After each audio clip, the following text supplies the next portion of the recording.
what's the first level D's show up? 3. You just have to remember scandium starts the 3 Ds. Might seem to be a little bit out of numerical order, so I shoved the 4S in between 3P and 3D. But we'll try and come back later today and explain why the 4S shows up there. 3D1.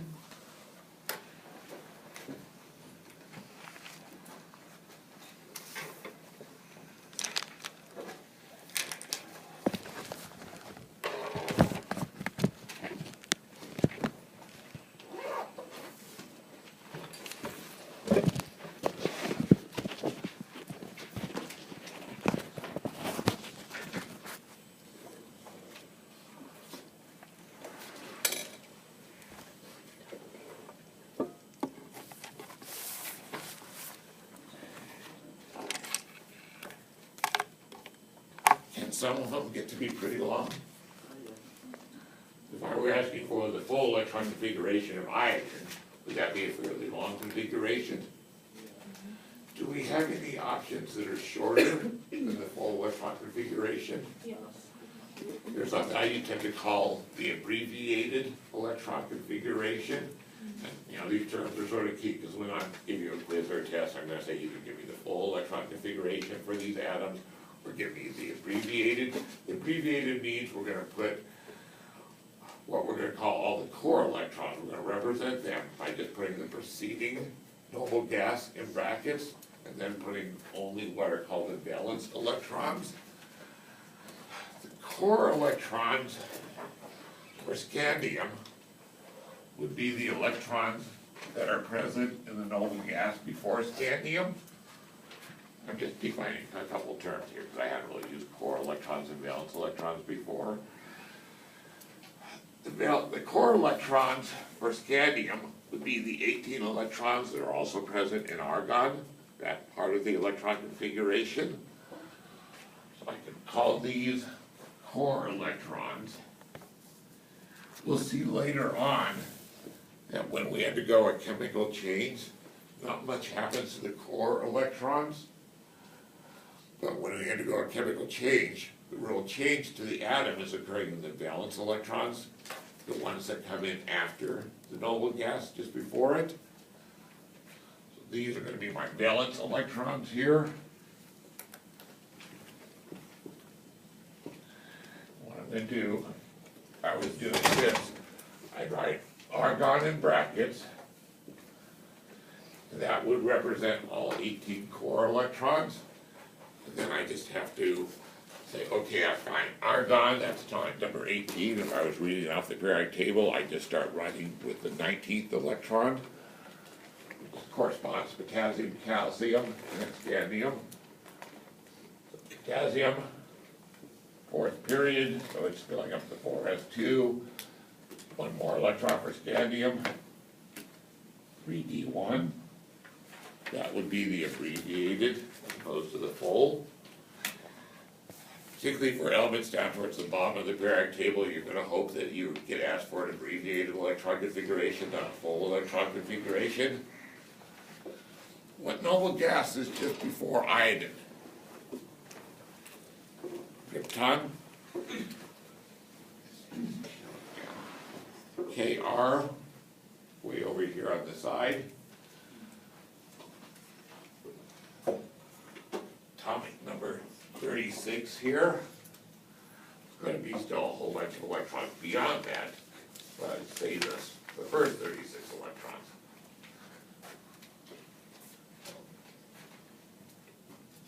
In brackets. And then we look again for what shows up after krypton. And work our way towards iodine.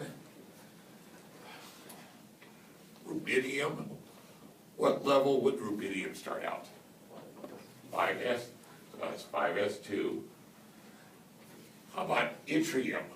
Obviously that's what Y stands for, right? Ds, since it's the second batch of Ds, those would be 4 Ds. First batch of Ds is 3 Ds. These are 4 Ds, 5 Ds, 6 Ds down here.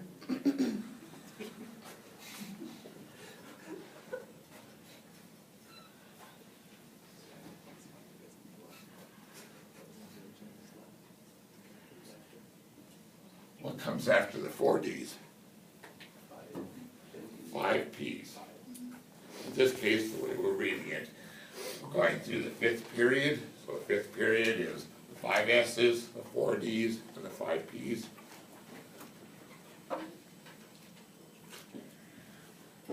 How many blocks across will I have to go to get to iodine, including iodine?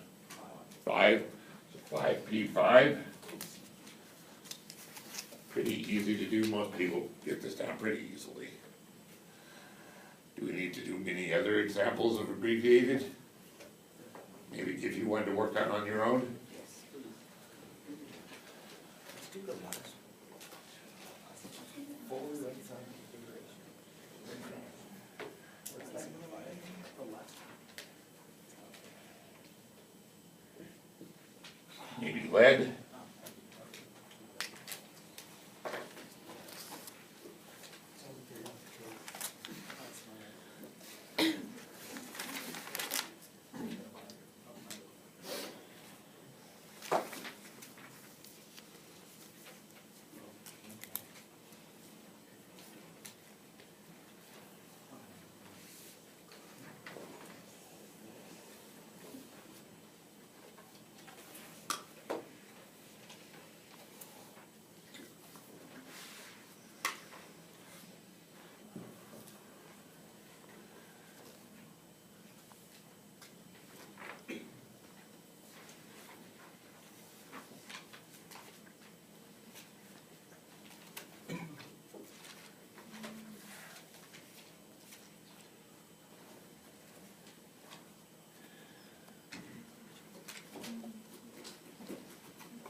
Any idea what's going to trip up 25 to 40% of you on the quiz or test?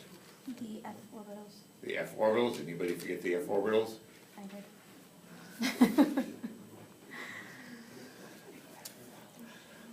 So once you get down to the 6th and 7th period, you gotta start worrying about F orbitals. So just before lead is xenon.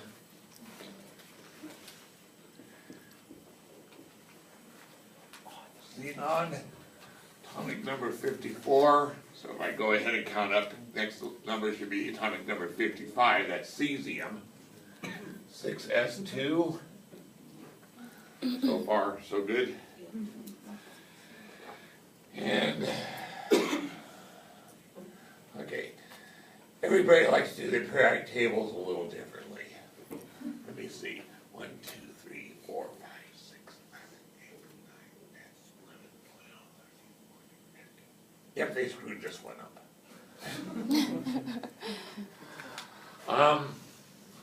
Just skipping over to this one. It's not really a matter of screwing it up. Hopefully I'll get a chance to explain what's going on.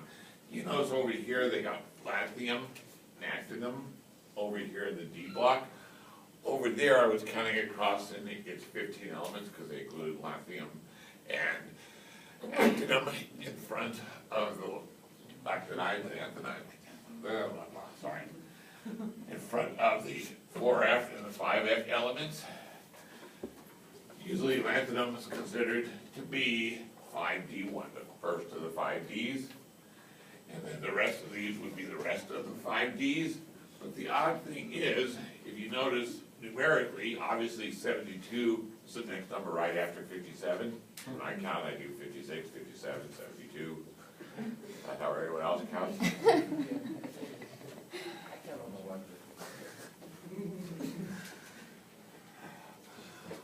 Obviously 57 should go to 58. That's one tip off here that you've got to include these elements, which are 14 across. The reason the number 14 matters so much is 4Fs, aren't there 7 different 4F orbitals? Shouldn't it take 14 electrons to fill them up? That's why I was double checking to see how many elements were in their series over there. 15 doesn't make sense unless you realize the first of the 15 isn't really a 4F, it's actually going to be a 5D element. So this periodic table, when you get on a test anyway, is a little bit more correct in terms of where they write things down. So again, 6 S's here. These are going to be the 5Ds, and we're going to fill them all the way up to get to lead. So I'll write the 5Ds down.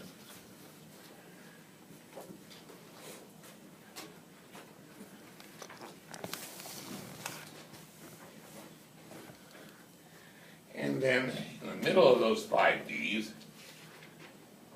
they had the 4Fs. How many elements were in the 4Fs? 14. So we'll take 14 to fill that up. And so that brings me up to mercury.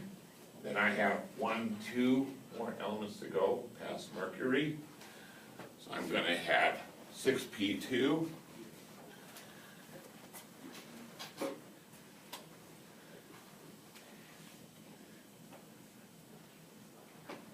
So again, I'm putting the arrow there on the 4F because that's something people tend to forget. 4Fs or 5Fs down towards the bottom of the periodic table. And again, you get partial credit. It's not like you get a 0 on that whole question for forgetting the 4Fs. But it's best to remember them.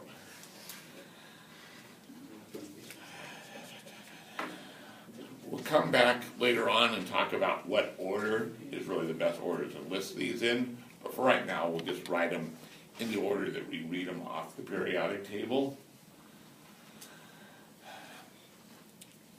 So we're technically talking about chapter 7 right now.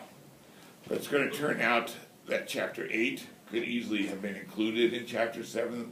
It's just a continuation of discussion of electron configuration. That's what's going on in 8. To me, it makes sense to just talk about the electron configurations of ions. At the same time, we're talking about the electron configuration of neutral atoms. So technically, the electron configuration of ions, that's in chapter 8, I'm saying. But I'm going to talk about it now.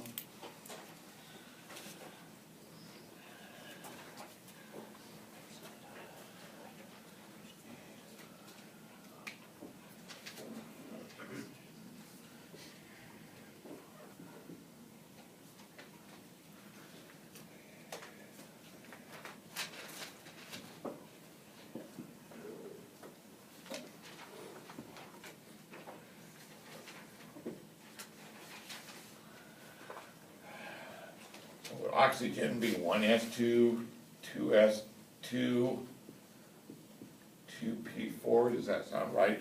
For just a neutral electron configuration. I'm just going to try and zip through and do full neutral electron configurations, and we'll talk about the ions that they like to form.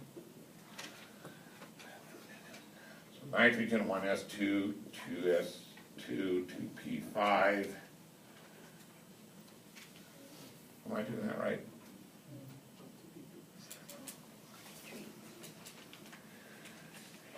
Okay. That's the problem, I've got these reversed. I better go drink some more coffee. I would like to do something immature like that. I would never rubberize that.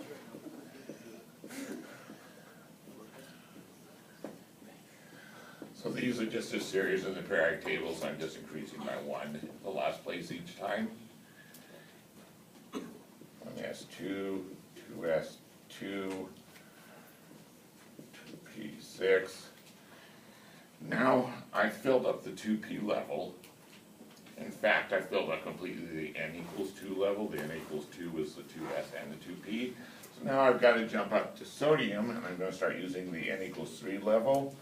1s2, 2s2, 2p6, 3s1. Am I just adding 1 electron to the last place each time? That's probably why I'm able to go through this so quick. I'm not really even thinking about it. I'm just changing the last one by 1 each time.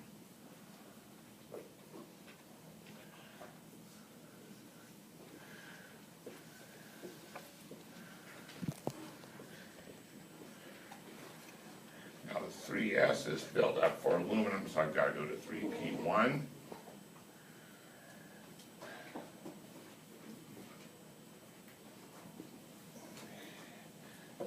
Now we can start talking about the electron configurations of ions and why they form the charges that they do. Way back in chapter 2 or 3, we just said oxygen is always going to be such and such a charge as an ion, and promised to explain sometime in the future. Is now the future? Well, what world are we then? Okay. What charge, well, I'll start with oxygen, because I was talking about oxygen a second ago. What charge does oxygen like to form? -2. That means I'm going to add 2 electrons to the end here. So instead of being 2p4, it's going to be 2p6. Everything else stays the same. O2 minus, 1s2, 2s2, 2p. 4 plus 2 is how much? 6. What charge does nitrogen like to form? -3. 1s2, 2s2, 2p. What's 3 plus 3? 6. And fluorine, what charge does it like to form? -1, fluorine -1, 1s2, 2s2. What's 5 plus 1? I wonder if a trend is starting to show up. Again, a moment ago we talked about core electrons versus valence electrons. Which are the core electrons in everything I've got up here? Well, at least everything from neon on up, kids actually say. It's the helium, the 1s2. So, over here, those are my core electrons, 2s2, 2p6. What do you notice so far about the 3 ions that I've done? Same electron configuration. It's the same as neon. More importantly, is it filling up the n=2 level?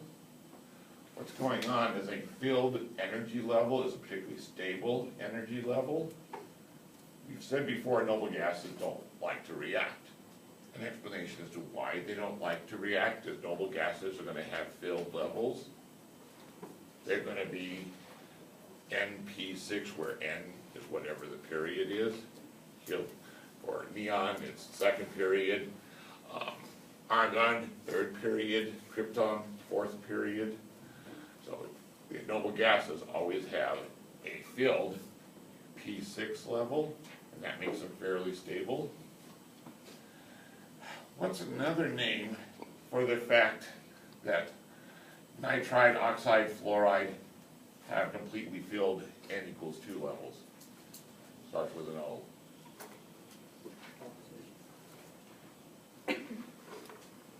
Ever heard of a rule that's usually wrong called the octet rule? Okay, if you took 110 or high school chemistry, did they sort of drill the octet rule into your head? Okay, I've got a sledgehammer behind the desk to beat the octet rule out of your head. The octet rule works great for boron, carbon, nitrogen, oxygen, fluorine, and neon. Are there more than 6 elements in the periodic table? The octet rule doesn't necessarily apply to all the other elements except for boron through neon. And even with boron, it's more of a suggestion than a rule. So, the octet rule comes about because it takes 8 electrons to fill up n=2. As long as we're filling up n=2, octet rule works great.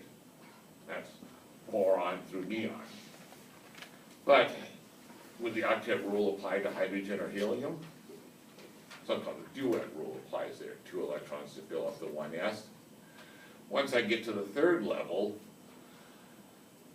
it's going to turn out that not only do we have 3p2, 3p6, that's our octet there. Sometimes the octet rule will apply in the third period. But isn't there also 3 d orbitals available? Once you start talking d orbitals, we'll see in a couple of chapters that there's a possibility of something called an 18 electron rule. This was all explained to you before, right? So, some of what we're going to be doing in the next few chapters is trying to knock the octet rule out of your head when it doesn't apply. When it does apply, is boron through neon. How many of you, though, think elements in the second period are important? Things like carbon. Can you see why humans might consider carbon important? Do any of you contain carbon? Carbon-based systems, right? That's partly why when we teach chemistry, we make the octet rule such a key element early on. And as long as we're talking simple molecules, which is mainly what we talk about even this semester, or if we're talking organic molecules, the octet rule is going to apply. But for most of the elements in the periodic table, the octet rule doesn't have to apply. But the way even while I'll teach it for the rest of the semester, often the octet rule will apply. But I'm just saying it doesn't always have to apply. And when it does apply, that's usually the last 3/4 of the second period. Boron through neon, in other words.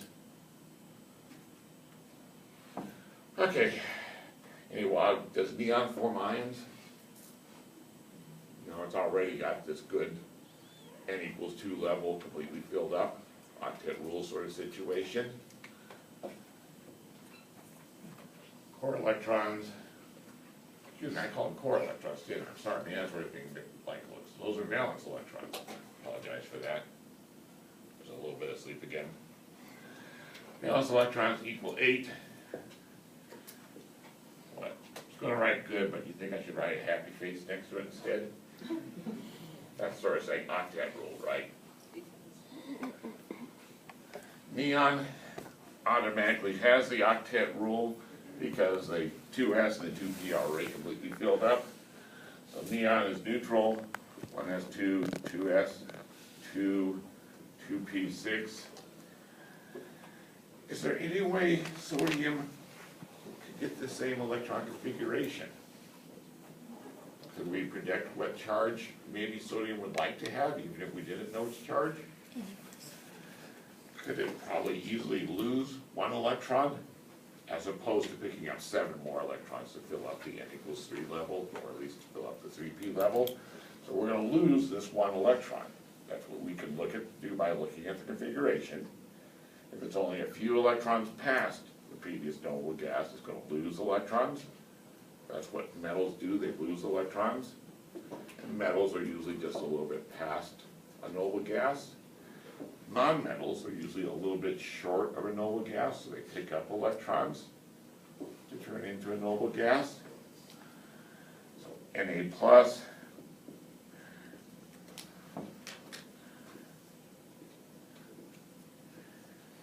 any wild guesses what's going to happen to the electron configuration on these next couple ions?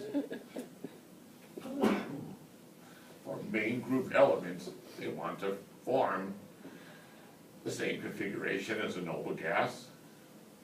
So we're going to end up over here for these ions as 1s2, 2s2, 2p6 over and over again. Magnesium, it would need to lose both electrons to get a neon type configuration. And magnesium does form 2+ ions, 1s2, 2s2, 2p6. How many electrons would aluminum have to lose? It would have to lose the 3p, would have to lose the 2 electrons in 3s, that's 3 electrons.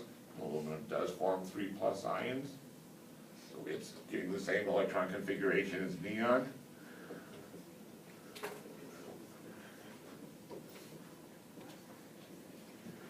So what I'm saying is for main group ions, that's things that are in the S columns or the P columns. I used that, defined that term earlier on, main group. That's the part of the periodic table, 2 columns on the left, 6 columns on the right. they either gain or lose electrons to get the same electron configuration as one of the noble gases. So pretty simple, I hope. And later on, we'll come back in a little bit and talk about electron configuration of transition metal ions.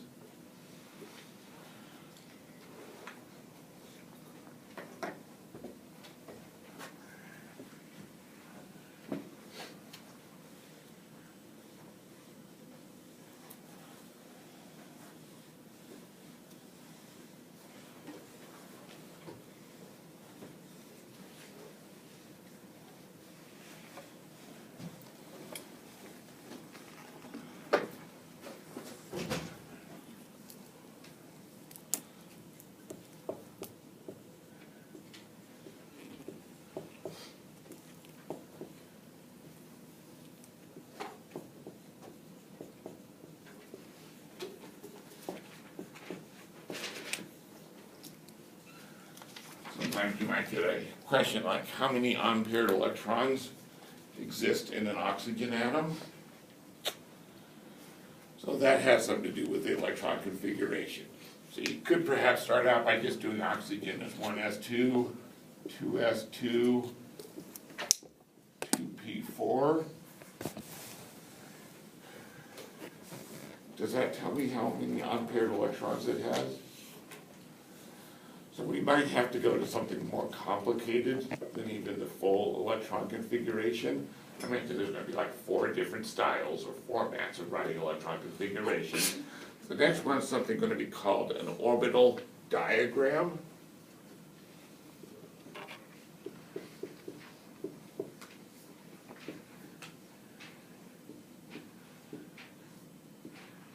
And instead of just writing 1s2, it's going to give us a box where we're going to show what the electrons are doing in the 1s. So this first box represents what the electrons are doing in the 1s. Do you remember the concept that electrons had spin? Electrons in an orbital, they could either have a +1/2 spin, that's an arrow pointing up, or a -1/2 spin, an arrow pointing down. And if I'm going to have 2 electrons in the 1s, don't I have to have one pointing up, one pointing down? Those two have to be paired. Then I would go up to the 2s. Because the 2s is higher in energy than the 1s, I'm going to leave a space there. Anytime I go to a higher level, I'm going to leave a space between that and the previous level. So 2s. Then I can deal with the 2p's. How many different 2p's do I have? I can hold up to 6 electrons because I've got 3 orbitals, 2px, 2py, 2pz. Is there a difference in energy between 2px and 2py in oxygen? Not just sitting there, an atom all by itself. We're going to take any orbital that has the same basic designation, like 2p or 3d, and treat them as all the same energy. What that's going to mean is I'm going to leave a space between 2s and 2p, because 2p, it'll turn out, is a little bit higher in energy. We know that because we always list 2s first. And we'll explain a little bit later why 2s is lower in energy. But the 2p's, all 3 of them are the same energy. I'm going to put those boxes side by side, touching. That tells me they're all the same energy. The term to say that orbitals are the same energy is to say they're degenerate. Degenerate orbitals mean they're the same energy. Now I would go through here and I'd start putting in electrons. Obviously applying Hund's rule. I sometimes say obviously when it's not obvious yet.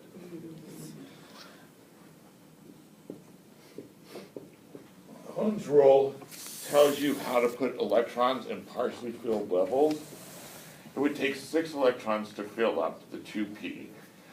But I've only got 4, so I'm only going to partially fill the level. Yeah. Hund's rule says maximum parallel spin. When I put this together, when I'm done, I have to have maximum parallel spin. Put my first electron here.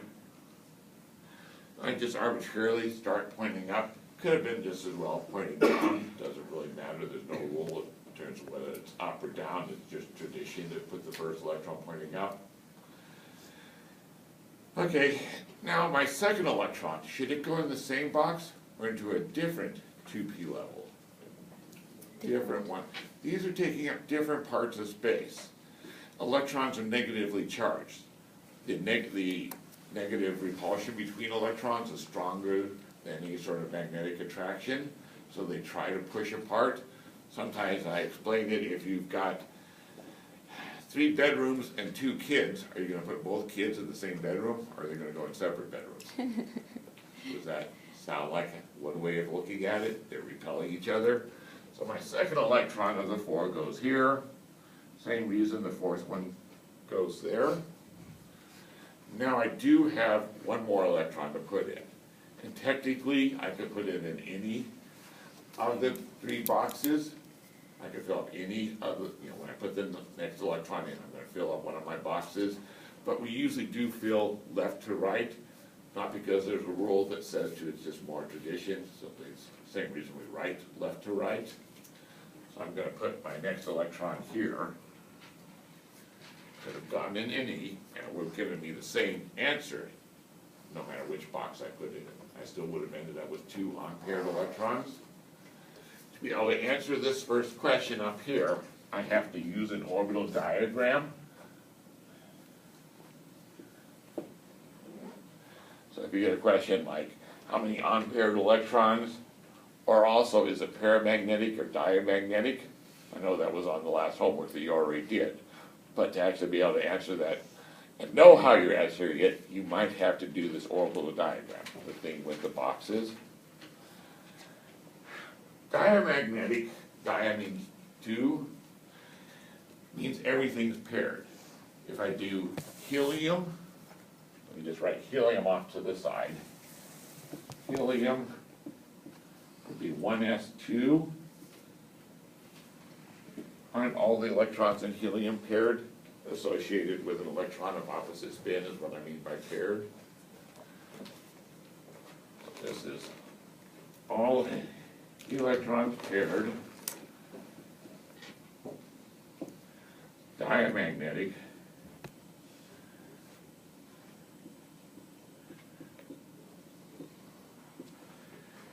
In terms of the magnetic properties of a helium atom, the electrons are magnetic, they produce a magnetic field, so basically it means that it at least approximately cancels out.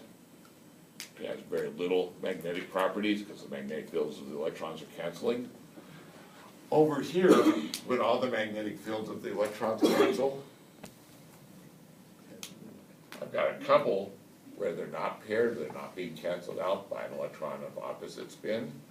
So paramagnetic compounds, that's what this is going to turn out to be, have to produce stronger magnetic fields than diamagnetic. It does have to do with the magnetic properties of the individual atoms. One or more electrons unpaired makes it paramagnetic.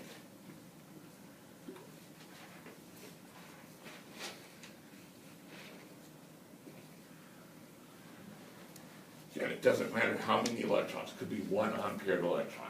Hydrogen 1s1, that's a paramagnetic atom, because it only has one electron. In fact, anything with an odd number of electrons is automatically going to be paramagnetic. If you've got an odd number of electrons, doesn't one of them have to be unpaired, at least? So all odd-numbered, all odd atomic numbers have to have paramagnetic character for neutral atoms. And an awful lot of even those with even atomic numbers, oxygen's got an even atomic number, an even number of electrons, even those will often turn out to be paramagnetic. In short, I'm saying most atoms are paramagnetic, it's only a small number that are diamagnetic, usually those filling up a particular level, like the 1s, the 2s, or the 2p.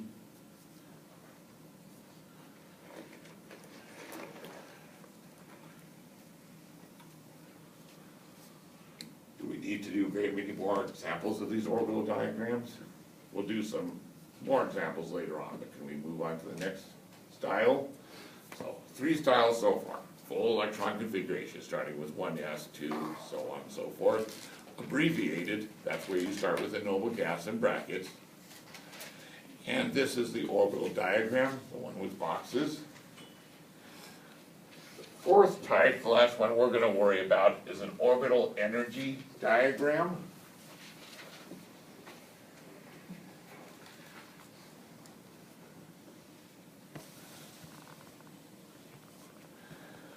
Up to now, these have all been sort of one-dimensional listings, going in a straight line, starting at 1s and then ending at the outermost valence electrons.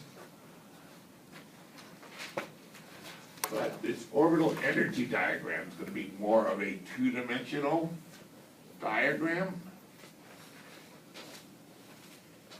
A lot of these more complicated methods of writing out the electron configuration, a lot of them it's best to write out just a simple full electron configuration or abbreviated to begin with, and then make out the more detailed one. That's what I did over there with oxygen.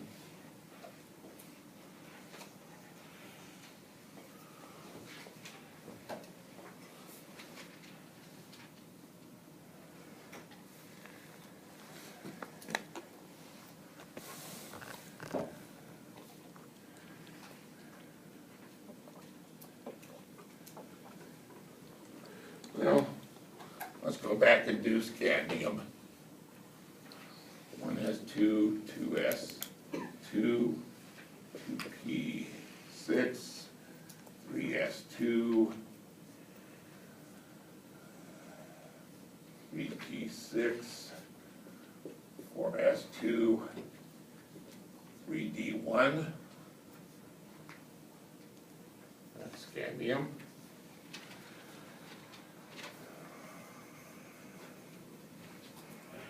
And instead of using boxes, I'm going to use lines. I'm going to start with my 1s.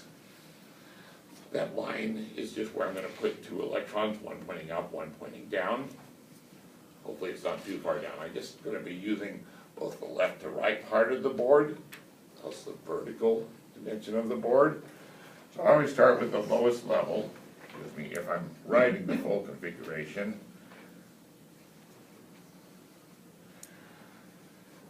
So these would be the 1s electrons at the lowest level available for scandium.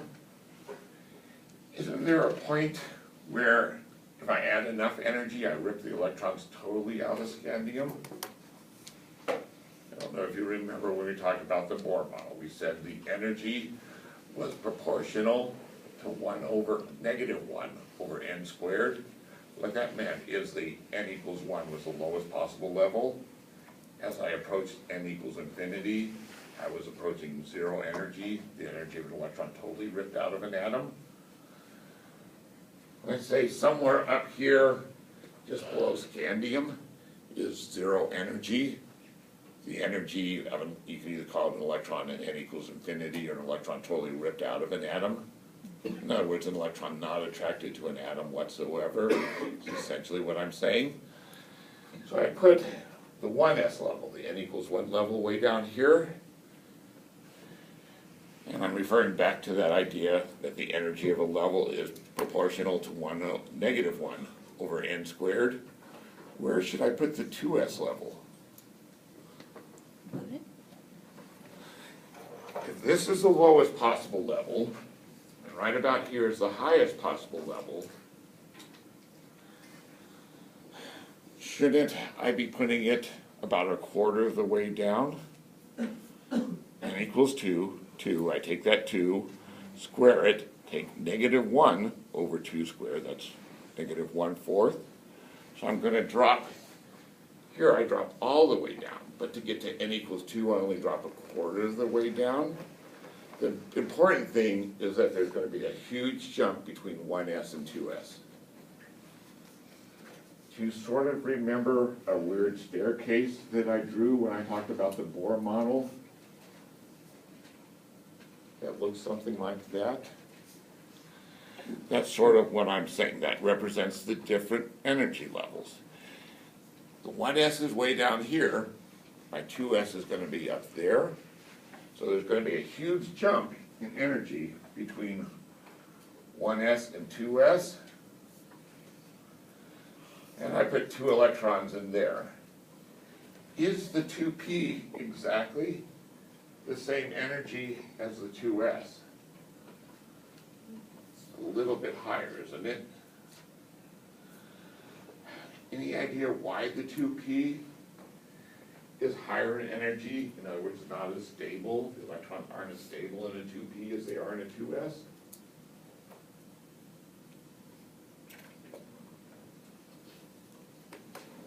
Another way to word that question is, why would 2s electrons be more strongly attracted to the nucleus than 2p electrons?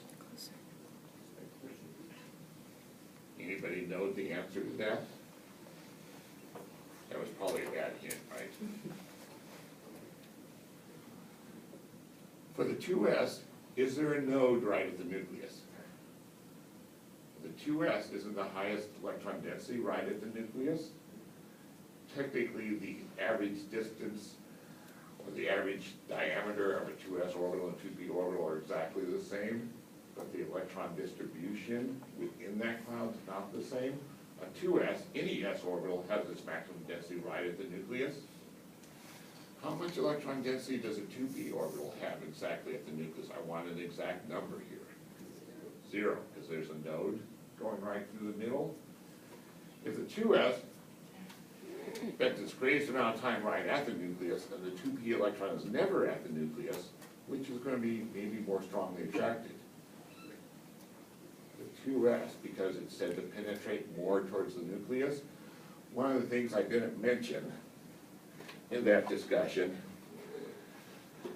isn't the 1s electron in between the nucleus and the 2s?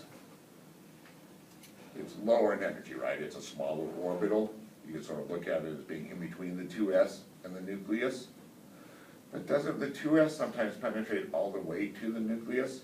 In other words, sometimes it's not blocked by the 1s whatsoever because it has its strongest amplitude. So there's some terms here that I'm throwing at. I'm saying the 2s, because it's got its largest amplitude, right at the nucleus. It penetrates all the way to the nucleus. That's a term describing how different orbitals, how closely they can approach the nucleus. Another way to word the same basic idea is to say that the 2p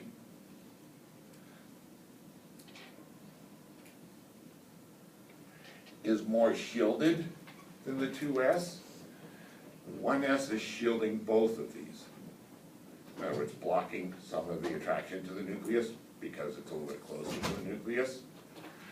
But the 2s is less shielded than the 2p because the 2s sometimes goes all the way to the nucleus, but the 2p never goes all the way to the nucleus.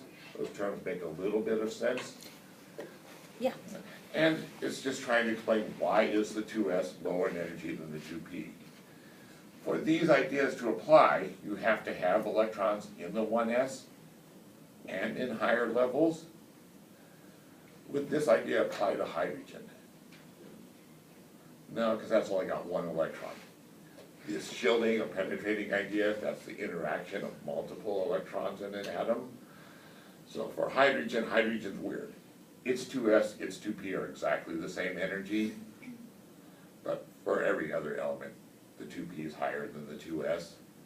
That's a miscellaneous bit of trivia in most cases, but there might be a homework question on it. I mean, it's not important enough to show up on a quiz or a test, the idea that hydrogen, 2s and 2p are the same, but there may be something like that as part of a homework question. Okay, so 2p, those are filled up.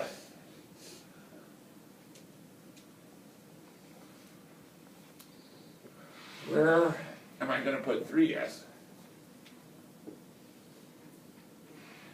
Is it going to be not that much further above 2s?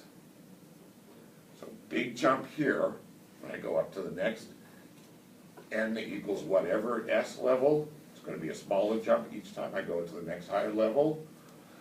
So 3s higher than 2p, but not much. Where is the 3p going to be? higher than the 2s.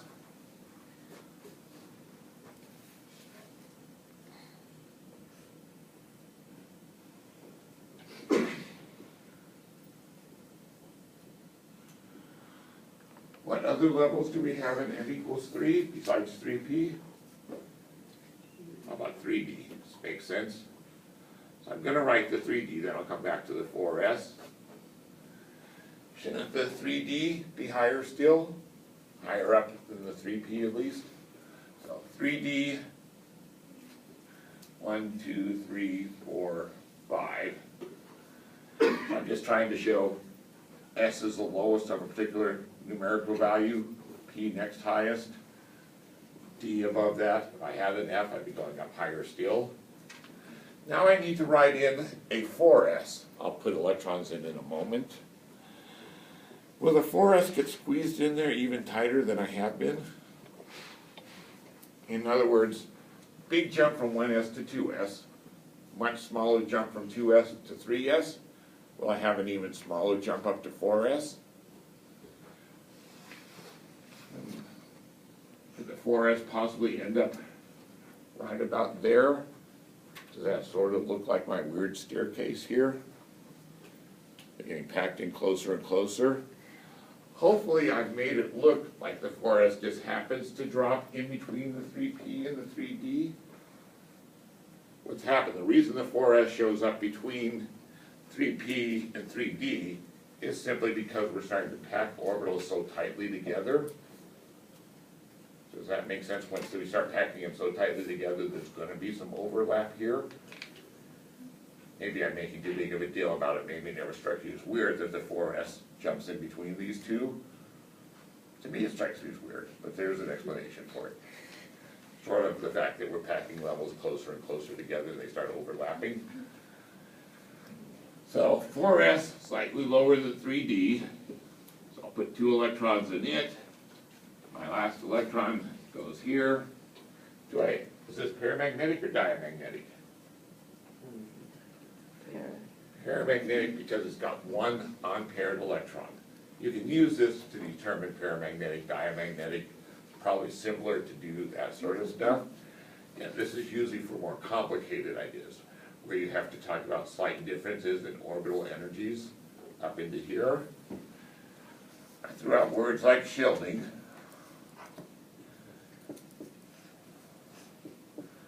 Which is sort of the opposite of how well an orbital penetrates. S's are less shielded than P's, or yet less shielded than D's, or less shielded than F's. That's why D's are higher than P's or higher than S's.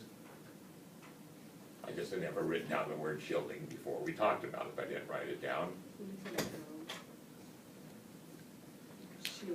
Oh, okay.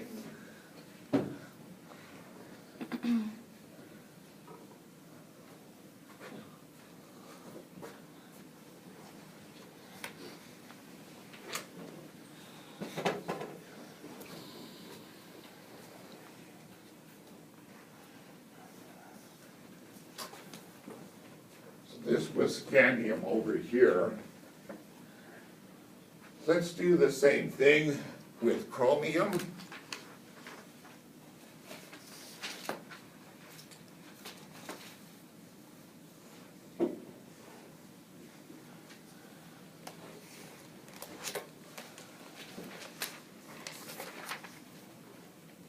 So chromium's just a couple spaces over from scandium.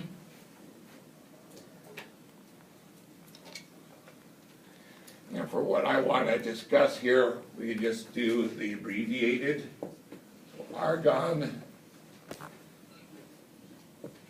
4s2, 3d4,